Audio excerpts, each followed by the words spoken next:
We were in New Orleans on the way down to Venice to buy shrimp from my buddy Bert's uncle's shrimp boat. And we're gonna come back up to New Orleans and cook it at Algiers Point with Chef Tony.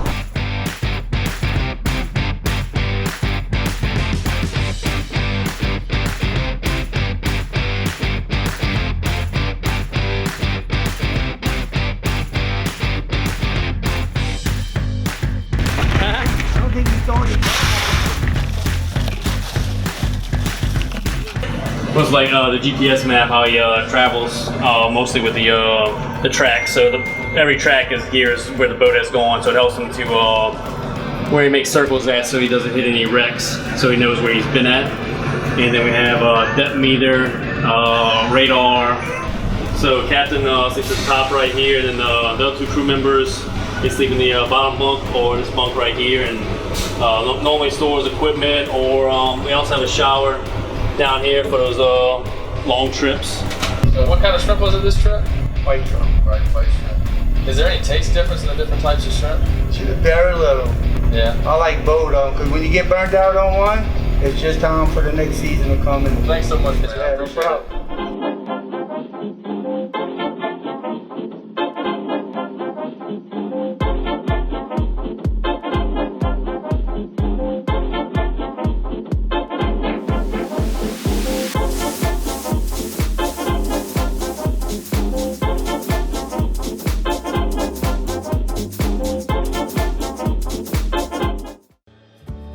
Shrimp, and I love your New Orleans barbecue shrimp recipe. Thank you, thank you. So I thought, who better to teach me how to cook it on my new grill than the man himself, Chef Tony. I appreciate that, I appreciate that. You know, my parents taught me, my Uncle Marion taught my parents, so I'll teach you, Blaine. How about that? So how long are you gonna cook them on each side? They'll go for about 1.5 minutes on each side, something like that. You know, it depends on the size of your shrimp and the type of grill you have and all that good stuff, but about 1.5 minutes.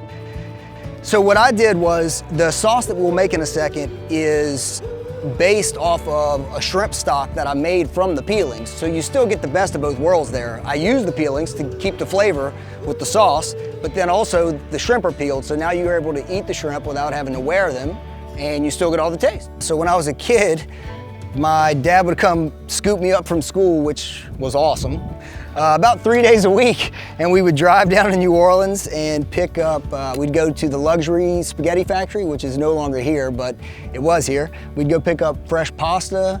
We would go to Bricato's and get the cannolis and the spumoni, all the things that I thought other kids ate every day, but they didn't. I found out when I got older that, no, they didn't even know what it was, but I ate it every day. I thought it was, you know, that was just normal life for me. Where was the grocery store at? It's still actually in existence, and it's over there near the quarter area, Natchez Grocery. How long have you actually been a barbecue guy? Close to 10 years now. A decade? Yeah. Wow. When you say it like that, it makes me sound old, Blaine. I don't like that. I was in high school when you started. Oh, that's even worse. Right. I couldn't even ask for better ambiance with this strange circus music that's coming off of the river right now. But I think the craziest thing is, There's absolutely nothing weird about what we're doing right now. this is not the weirdest thing we've ever had to do together, so it's really not that weird. That's actually true. Just another beautiful day in barbecue guys land. Cheers.